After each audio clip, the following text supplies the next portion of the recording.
We play for keeps, Cuddy. You ain't heard about the huddle fire with no with D-Lane. We tryna get it off the muscle.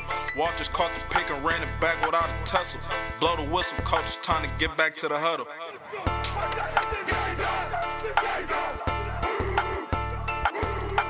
Welcome to the 510 Huddle. We back again, wrapping up Week 15 of the NFL season. How you doing today, D-Lane? I'm doing great, man. Ready to get to it. Let me throw out a quick stat from this past weekend. I actually texted Zay this middle of the day on Sunday. I heard one of the announcers say this on TV, and I was just like, man, that's interesting to let you know the parity of the league. I don't know what it is today. You know, we actually still got two more games or one more game. I know my Eagles play today. Is there another game after that? I know my Eagles play Washington today. It's 4 games or 2 games today. 4 teams is playing. Another doubleheader. Another doubleheader. And that's part of Week 15. But as of Sunday, the middle of Sunday, there were 28 teams still alive for the playoffs. 24 teams at least got 6 wins at that point on Sunday. That was the most at any point of the NFL season. You was kind of heading that way last week on the podcast when you were. I forget the topic we was talking about, but you was just talking about. I think that's what it was, and you was talking about how you wanted the playoff format to change because you like at the end of the day, D-Lane, you was like, man, the quarterback play in the NFL is just so deep now. Man, if you just looked across the landscape of the NFL this weekend, you would see that the NFL was COVID riddled. A guy like Tyrone Higley or Tyler Huntley, the guy from Baltimore, he might have made himself some money this past weekend, Zay. I like the way that kid plays. If I'm Baltimore, I wouldn't let him go, me personally, but he might have made himself some money. Actually, let's just talk about Huntley real quick because he's been a topic. I mean, as a good backup, possibly a starter, somebody gives him a shot. But I'm saying, good backup, I mean, like he. I think when I say good backup, what I'm seeing from Huntley, I'm like, to me, he's forming into a bridge gap quarterback. That's what I'm seeing right now. Like Tyrod Taylor with the Bills when they made the playoffs. Teddy Bridgewater. Fitzpatrick. Even like a Teddy, right? But I even think, hey, if you're mobile, you got heart, your team believes in you, and you can make throws, you're above a Teddy Bridgewater to me. Because Teddy Bridgewater just, hey, pocket, make the right read. Yeah, I was just going to say, Zach, this kid low-key look better than Bridgewater and Taylor. I know it's a small sample size. I like this kid. You know what I said? If I'm Baltimore, I would let him go. Because if Lamar gets hurt or sick like this, the 2 games that he has this past season where he hasn't played, you can run your same offense. You ain't got to change the offense. Because the offense, that's what I sat back. I was watching that Green Bay game. I'm like, damn, like, it still look like the Ravens to me. Like, it don't, like, at least offensively, schematically. Like, they didn't have to change much. No, I agree. And I think it just came to mind right now. I think Tyron Huntley could just be, hey, you can have a Mariota career. Start some season in the league and be a high-paid top backup in this league for a Lamar Jackson team. Or even I don't even think it has to be that same system. I think he'd be a great backup on any teams that have on a win now mode and you need someone there. I mean, think about it. Like right now, I think Washington Redskins would be better with him than Tyler Heineke. For sure. Yeah, for sure. He's a solid player. I think it's a small sample size, but 3 things pop out. He got heart, he can move, and he'll make a throw when he needs to. Mm-hmm. He's going to be fun to watch, and I love his story. Undrafted. He was the number 1 player in Texas and had to go to Utah, not even big-time offers. Was it Texas? I thought I seen a stat. Somebody said that he played Lamar in high school championship or something like that, state championship or city championship. He's Mr. Florida then. I think so. Yeah, and I think him and Lamar from the same area. I could have sworn I seen that stat. When he started that first game a couple weeks ago, somebody said that on TV.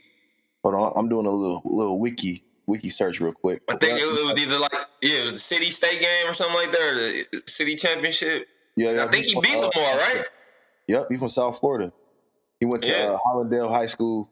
Bro, during his career, he passed for almost 10,000 yards, 106 touchdowns. And as a senior in Florida, he won Gatorade Football Player of the Year. What college did he go to? Utah. Oh, I didn't know. Zach Moss was his teammate. They both went to Utah together. And Zach Moss on Bills now. Got you, running back. That's a loaded squad. You have an NFL backing quarterback. Man. Boy. So Minnesota. Yep, they beat Lamar. Mm-hmm. Yeah, okay. But look at his college. Look at his completion percentage in college though: 71, 63, 64, 73. I mean, outside, 46 touchdowns, 20 picks. I mean, senior year, 19 touchdown passes, 4 picks. Hey, we got something, man. I'm on the Huntley watch. This is the Huntley show. Yeah, I like him. I like him. Got more heart than card, but we'll talk about that later. All right. Let's dive in, man. Let's get into these Niners. They come and winning 2 games in a row. Their best two wins to me of the season of back-to-back wins. Fought hard game against the Bengals last week in OT. And this is the game supposed to look like against the Falcons. Nothing close. Whipped their ass. And I think they did what they were supposed to do. Let me ask you this, D-Lane. Down the stretch, they got Titans, Texans, and Rams. What are you looking for from this 49ers team these last 3 weeks heading to the playoffs? I want to see them go 2-1. I want to see them at least be able to go 2-1, and I would like for them to beat the Rams. You want to show me you for real, and you serious, especially when you healthy, like you were this past week. You had Kittle, Debo, Jimmy, the whole crew was there, and you delivered. I want to see that in the primetime game. Excuse me. Excuse me. Sorry, I had to sneeze. But yeah, I just want to see them play a playoff-like football game before the playoffs, just to show me that they for real. That this is not a fluke. The way they've been playing. And then as far as the quarterback situation, we've been talking about the last few weeks. Like I said, if Jimmy gets these guys to the playoffs, man, I really honestly think that was the best case scenario written up preseason in Kyle Shanahan's head.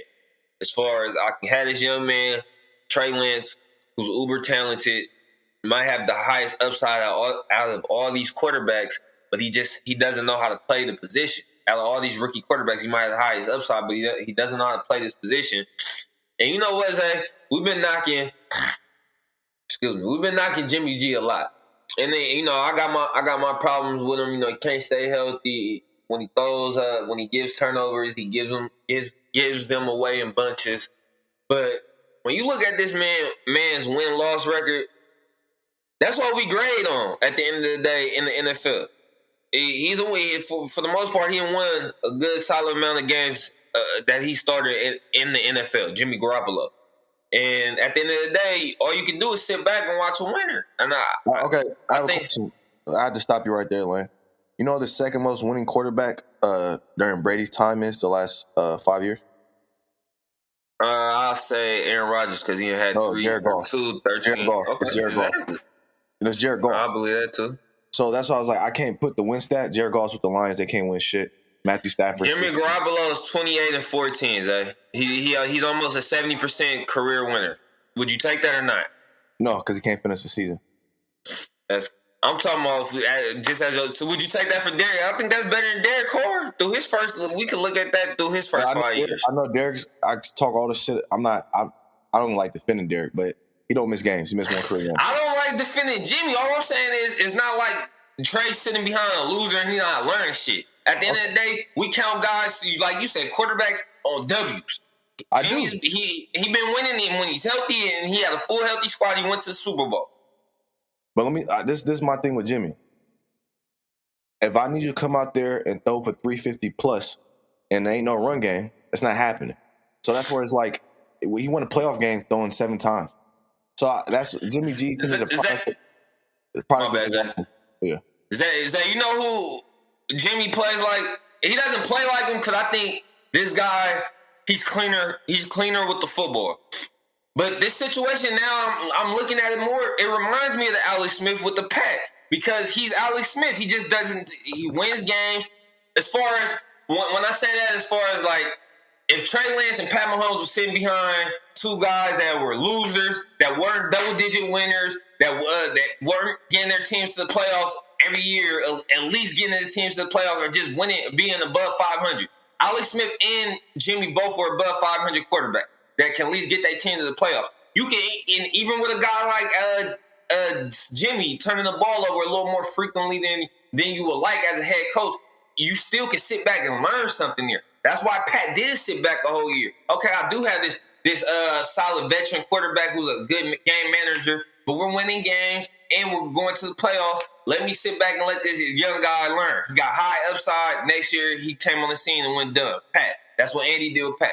I see the same. I see similar paths for Trey Lance. Sit back. You're learning from a guy. He turns the ball over a little more than Alex Smith, but he's a winner at the end of the day. He's leading the football team week in and week out. I don't know, Zach. I see similarities there. Is all I'm saying. I see zero similarities, and that's because Alex Smith was a consistent winner and he wasn't hurt until his career in the injury at 34 years old. You can't say that because he wasn't. Nobody looked at Alex Smith as a winner until Harbaugh got to the Niners. Stop it, Zay. So Harbaugh got to the Niners and he lost his job there. Can I talk? Hold on, let me just say. Go ahead. You compare him to Alex Smith. So I'm just going to give you a little, I think you forgot about Alex Smith, D-Lane. So I'm just going to give you a little preview of Alex Smith. Before Harbaugh got there. When Harbaugh got there, you have to remember, you're talking about Jimmy G like he's young. He came in the league the same year as Derek Carr, okay? 2014, okay? Now, when Harbaugh got to the Niners, you know what year it was? Alex Smith was in his third year in the NFL. His third year. You're right. His first 2 years in the NFL, Alex Smith was not good. Then Harbaugh came his third year. In his third year, Alex Smith made the Pro Bowl. Then he went to the Kansas City Chiefs, did not have a single losing season from 2013, not a single one, till 2019 when he was traded to the Washington football team. Okay? And he won playoff games, did not miss games. Also had the lowest turnover percentage in the NFL during that time. All right? That's Alex Smith we're talking about. Now, I'm going to remind you, Jimmy G, because I think people have short-term memory on the season. The Niners were swept by the Cardinals, lost to the Packers, lost to the Colts. They have 2 wins this year against teams with winning record. I don't care about you beating up on weak-ass teams. When you play a legit team, Jimmy G is forced to throw. He shits the fucking bed. That's my problem with Jimmy G. I can't compare to Alex Smith. Because I know I can go to a game with Alex Smith. He's not going to lose the game, turn the ball over. I also know this. We said the same. No, that's a lie. And we said the same thing about Jared Goff. When you put pressure on their ass, when games get tight and you're playing against caliber teams that have expectations or contender teams that we expect to play at the highest level, they fold. They crack. We said the same thing about Goff. We said the same thing about Alex Smith. When they get into the playoffs, they fucking lost a game to Mariota, throwing an interception to himself and running it in. I remember that year. That was like 13 and 14. Come on, Zay. Stop it. Stop it now, Zay. We all know we were saying the same thing about Goff and Alex Smith. They fold. So you when shit get tight. So no. But Jimmy, I don't know how you compare Jimmy G when he's played one full season in 8 years. One full season. I'm saying I think all 3 of them quarterbacks is in the same class. I can't say. I think those are the same. I think those are the same type of quarterbacks: Jimmy, Alex, and Jared. And out of those 3, I'll say Alex might be slightly better than the other 2 because he takes care of the ball a little more. No, he's the best out of those 3. But why is availability talked about? You can just miss games every year, and that's not a problem. It's not a problem. That's an issue for me. That's for sure an issue for me. You know that. That's what I'm trying to say. Like, I can't compare Jimmy G to Alex. Jimmy G, you're an average quarterback. You have a good play caller, and you play with amazing players around you, right? When you don't, or you're injured all the time, and you don't play, you don't win the big boy games. You don't. You only win the big boy games. When they're all there, they win. I seen a stat today. They only lost like 1 or 2 games when Debo, Jimmy, Bosa are all on the field. Kittle are all on the field. They're damn near unbeatable. Hey, when teams have a loaded and not injured, of course. But what teams have a full roster every week? That's the thing. Like, for the Niners, everything has to be perfect all the time. If it's perfect, the Niners look great. As soon as something's not perfect, here we are. And I want to say this. The Niners have the most blue chip players on their team. And this is what I want to see, the original question for the Niners down the stretch. Like you said, win 2 out of the last game. Win against the Titans and win against the Rams. You can lose the Texans. I don't give a damn. Beat 2 teams with a winning record at the end of the season, right? Why should you beat those teams?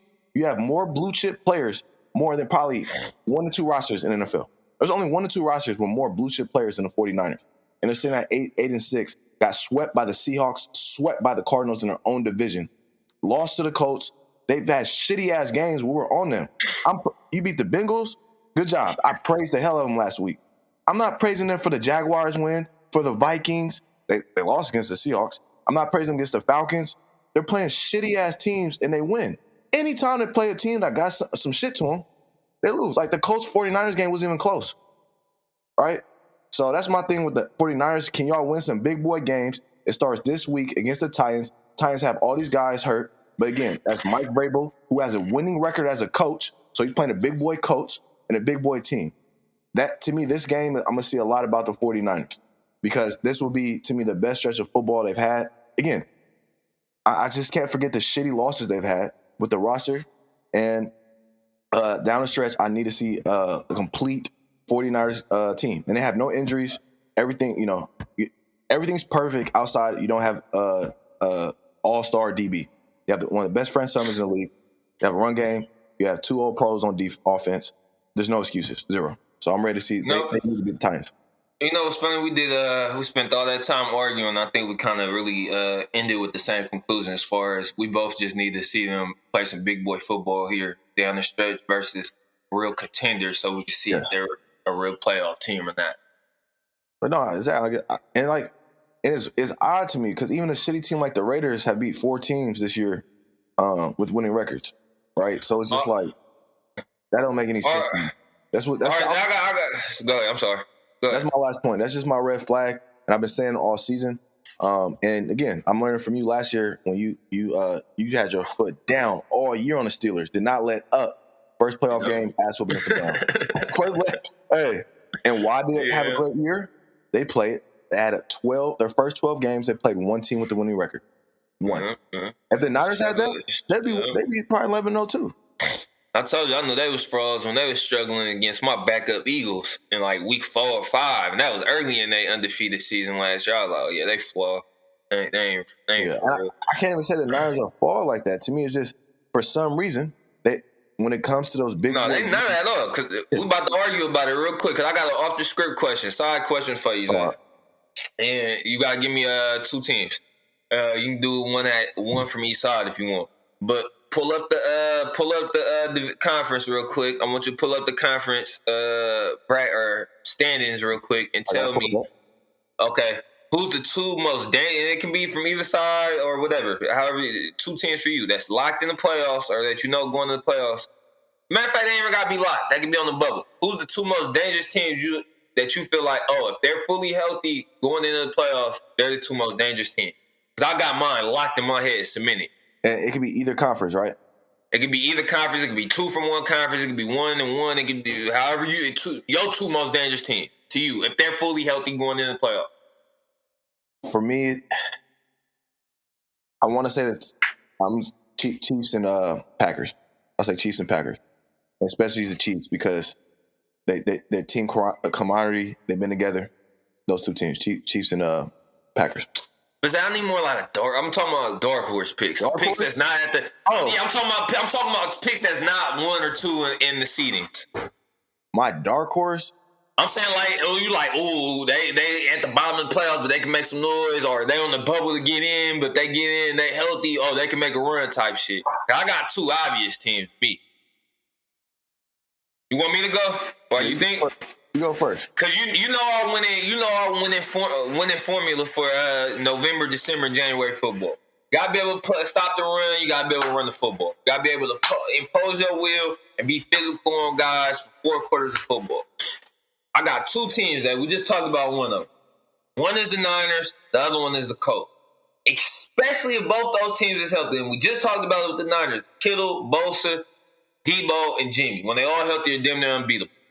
Jonathan Taylor, if Carson Wentz just damn near plays Alex Smith-esque type football as far as game managing and not turning the football over, they have Pittman. They get T.Y. back. They get a few of those pieces back on defense healthy. Kenny Moore and the crew. Darius Leonard stopping the run with their cover 2 shell defense. I love the Colts as well, Zay. And they just had a big boy win against one of my Super Bowl teams. And the Patriots. I like both those teams. I like both those teams as dark horse. If they get in the playoffs healthy, they can make a run or they can make some action. I like that. So you said Colts and who was the other team again? The Niners. The Niners, yeah. I definitely see the Niners. To me, the Niners all depends on how that playoff season works out. because the NFC is so tough at top with Cardinals, Packers, Bucks, those top three. But I would say for my NFC dark horse though, my dark horse, I'm gonna say something bold on here. We said it last week. The Seahawks have won 2 in a row. They went out. Oh They're in the my playoffs. God! Are you still on that? Hey, they still in it. They went 3 in a row. They're in. I got the Hawks as dangerous. You know why? Because of any team on the bottom, they have the most dangerous weapon in the NFC, and that's Russell Wilson. So that's my dark horse, Seattle Seahawks. Again, You know who their last 4 games? They got out of their last 4 games, they got 2 division games. Hey, and that's what they do the best in, right? Yeah. I said Russ. I like Russ. That's my one. And they play the Rams this week. At the Rams, I think they got a shot. Okay. Rams, Bears, Lions, and Cardinals. Hey, they got 2 tough ones, but they got 2 layups though as well, right? Yeah. So we'll see. Now for my AFC dark horse, I want to say the Ravens, but their injuries aren't coming back. their injuries out for the year. So and they lost 3 in a row. It's getting tough right now with all the injuries piling up. But I want to say the Titans are my dark horse when they're fully healthy. Especially if they got Hill back. Henry. Yeah. Now Henry, they said if they make a late run, he can come back the second round of playoff.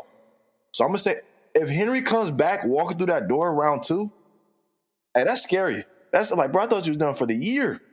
So I got the Titans in my dark horse, but I really like both your picks. With the Niners again, because I think the Niners, if you really look at the roster, it's really hard who has a better clear-cut roster than them. So that's gonna be fun to see though. I just looked up. The damn Bills is in 7 seed. Boy, the AFC is not playing fair. Bloodbath. It's bloodbath. Let's just look at this. All right. AFC East 9-5, 8-6, 7-7. Then you have the Jets. AFC West 10-4, 8-6, 7-7, 7-7. AFC North 8-6, 8-6, 7-6. The Browns at last 7-7. AFC South 9-5, 8-6. So wait, there's 1, 2. That's insane, bro. There's only 3 teams in AFC with a losing record. 3. The whole AFC, there's 3 teams with a losing record. Tell me. I not keep going off script, but I got one more, and this one's kind of fire. I got one more off script question for you, Zay. Because I was sitting here watching the game the other night. I was like, oh, that's the team. That's the team that I feel like Aaron Rodgers should go to. I'm tired of hearing about this. Really, he shouldn't leave, but if he left, I'm really tired of hearing the Broncos talk. Cause I just seen some shit the other day, still talking about the Broncos in the offseason. I don't like that fit at all. I got a team right now where really I feel like any franchise quarterback, if a franchise playmaker, game changer type quarterback went there, they could be a Super Bowl winner contender right now. If they drop, but I feel like this is where D. Watt or Aaron Rodgers should go, especially Aaron Rodgers.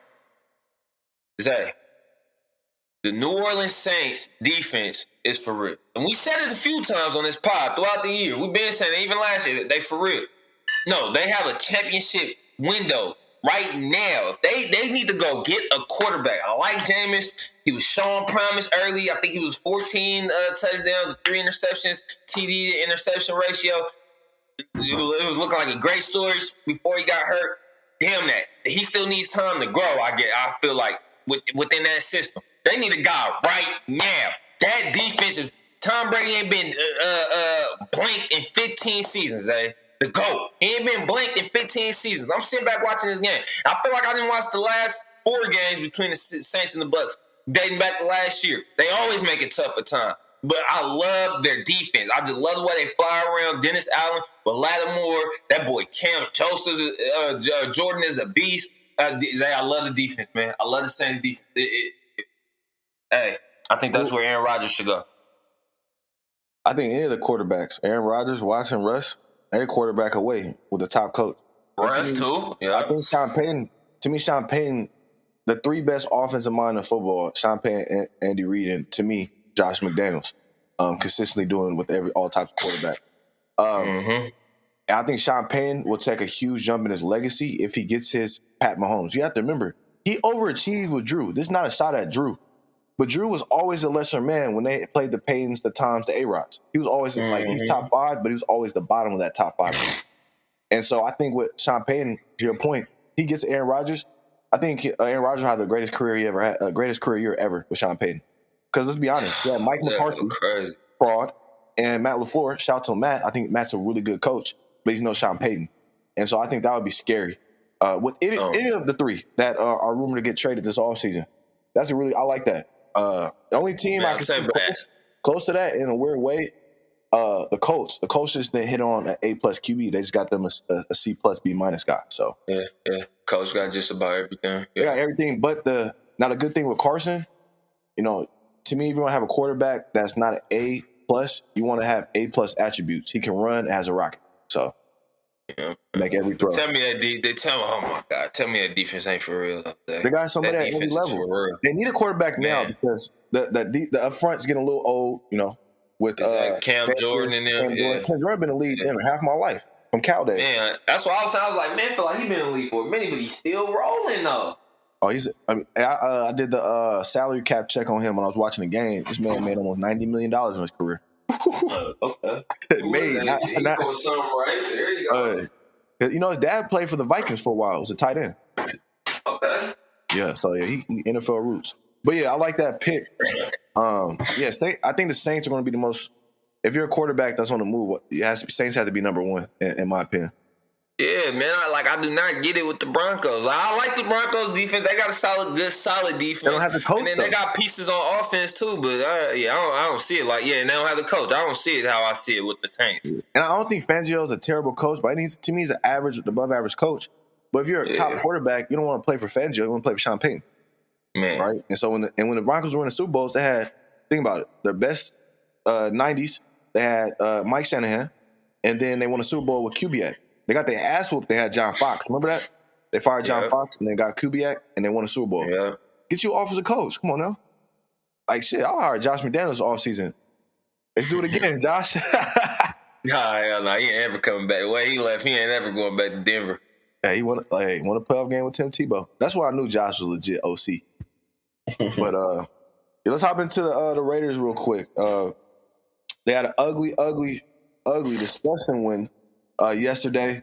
And it's interesting, right? They win the next three they're in. They hold the tiebreakers over Baltimore. They hold the tiebreaker over forgot the three teams they hold tiebreakers over in the NFC and the AFC. Oh, yeah, they hold the tiebreaker over the Dolphins, hold the tiebreaker over the Ravens and the Steelers. So, and then they have to beat the Colts. I don't see them beating the Colts, but if they do, they'll win out. Now, to me, I think I'm very conflicted. I want to see my team make the playoffs for the second time in my modern era watching football, but also I don't want that to be a push for Derek Carr long-term contract. I don't care. So Zach, sorry to cut you off. If y'all win out, do y'all make the playoffs? You said. Yeah, it's a simple formula. Win out because we play the Colts, and we'll have tiebreakers over those three teams. Dolphins, Steelers, Ravens. Yep. Got you. My bad. Yeah, because they handle business beginning of the year. Yep. So I think, unless the Raiders win a Super Bowl, where there's no way in hell that's possible, that's the only way Derek Carr should get a contract extension. And I think he's still going next year on his 1-year deal. But the next 3 weeks are interesting. Now, they lose next week, and it's all done with, right? We don't have to debate this anymore, and we're just going to sit and talk about rookies, draft, and the next head coach. But I think they can make it interesting. Now, if you see all the data on the Raiders, it's all – I don't see how they can possibly make the playoffs. They're 25th in point differential. Derek Carr has 19 touchdown passes with 20 turnovers this year, 10 fumbles, 10 picks.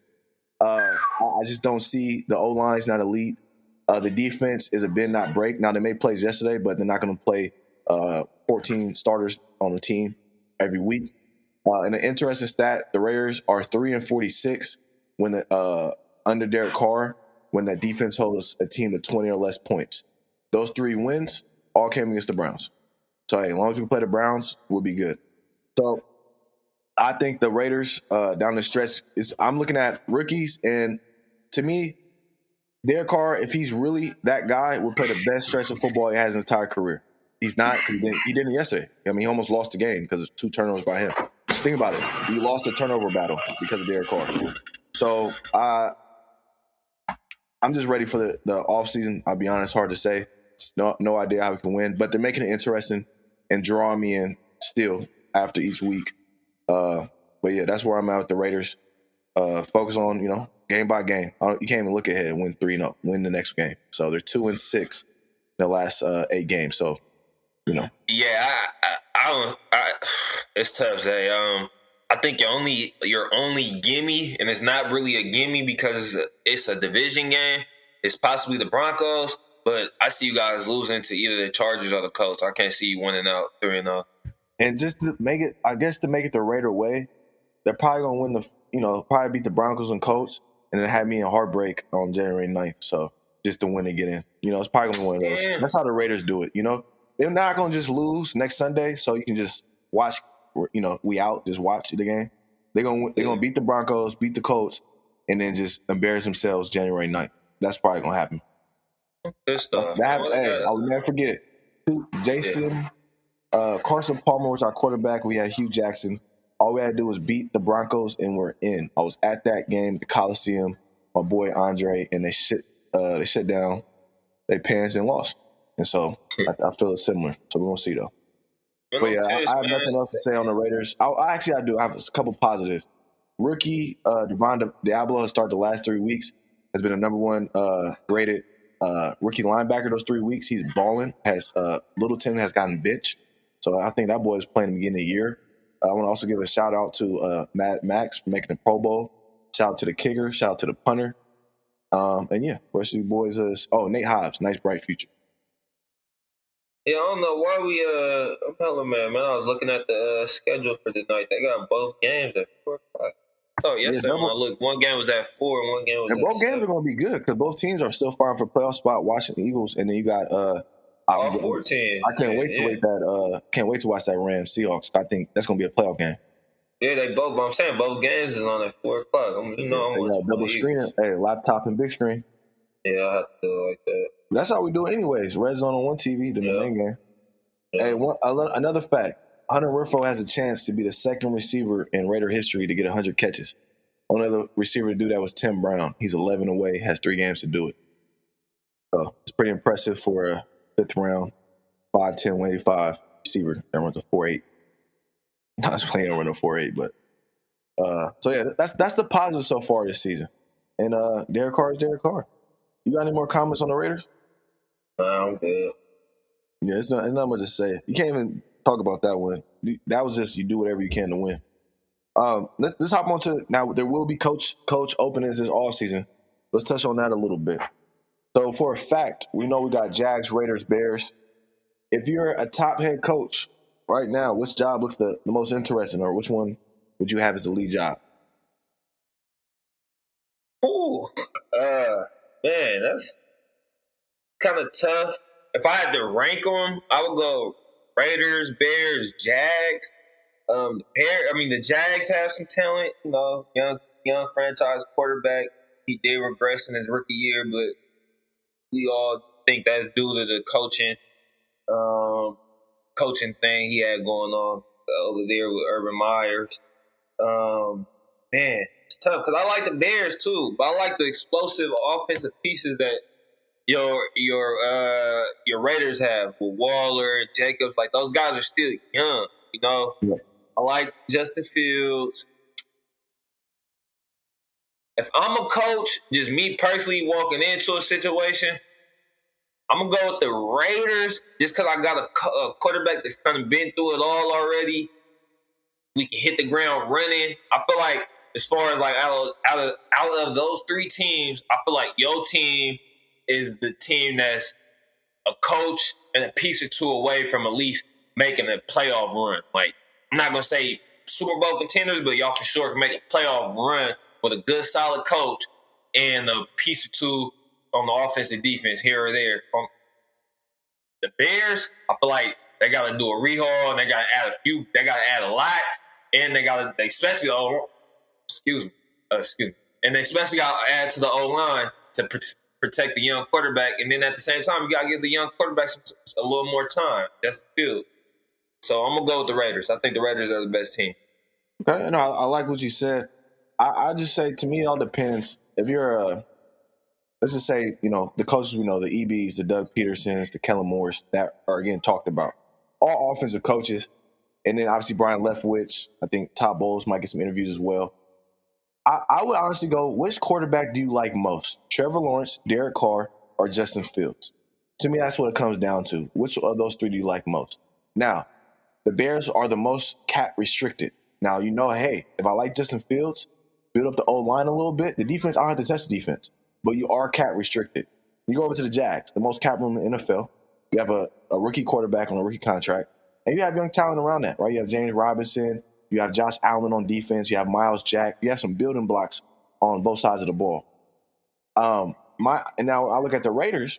I look at, again, they have a lot of cap room going to next year. You got to remember, their high-paid players were free agents from 2 years ago, and their contracts will be up. The Little Tins, the other linebacker, Kwiatkowski, and Derek Carr's on a 1-year deal, 19 years next year, 19 mil.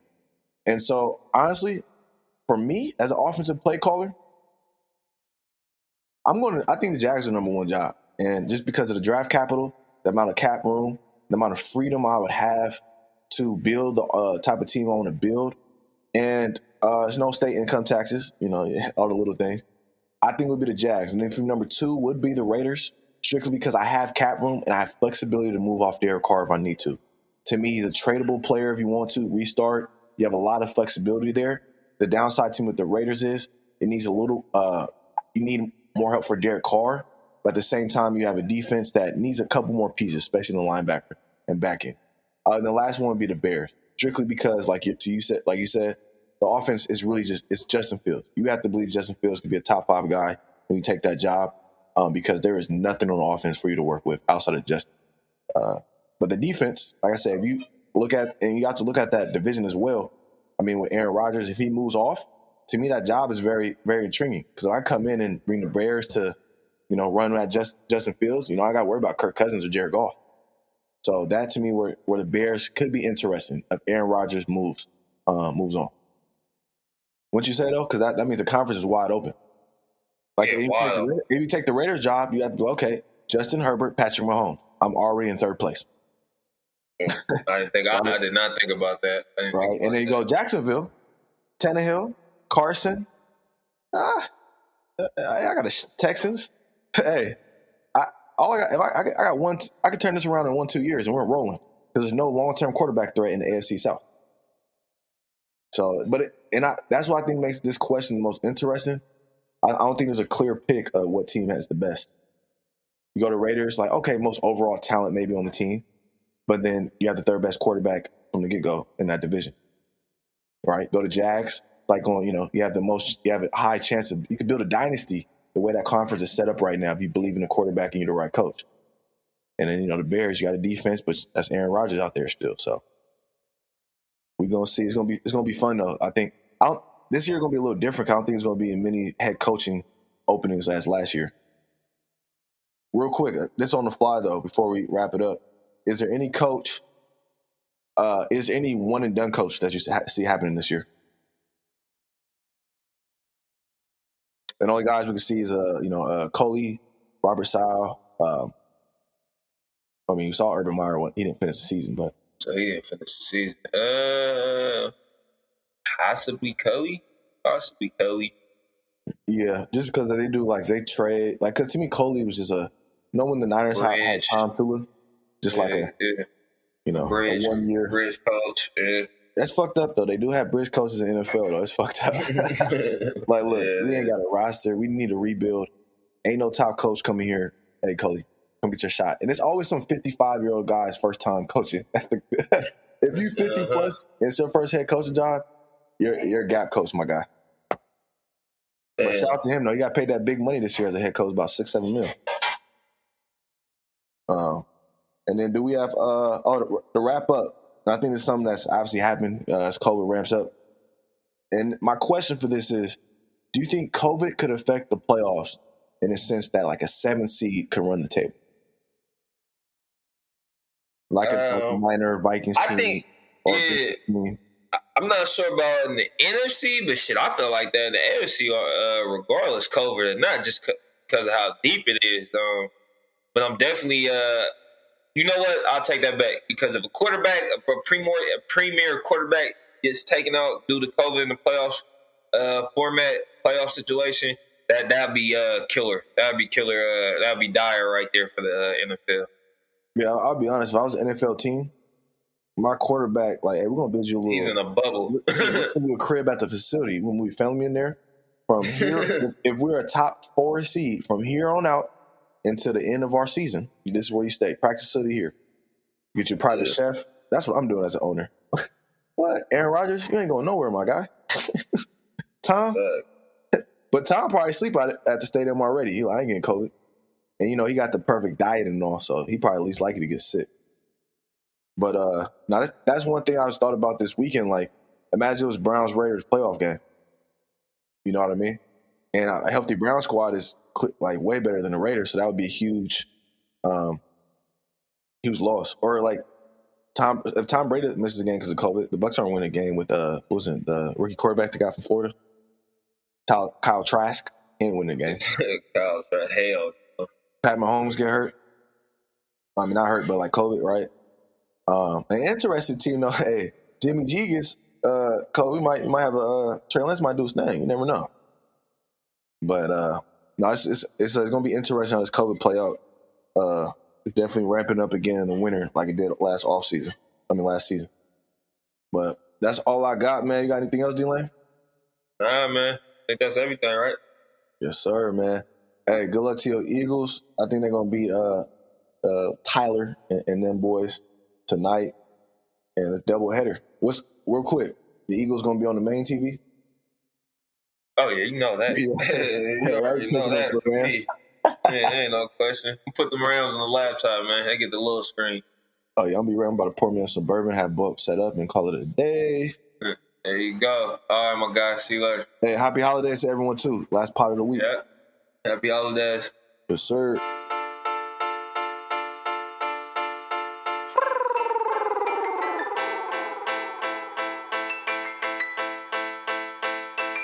We play for keeps, Cuddy. You ain't heard about the Huddle fire with no with D-Lane. We tryna get it off the muscle. Walters caught the pick and ran it back without a tussle. Blow the whistle, coach is trying to get back to the huddle.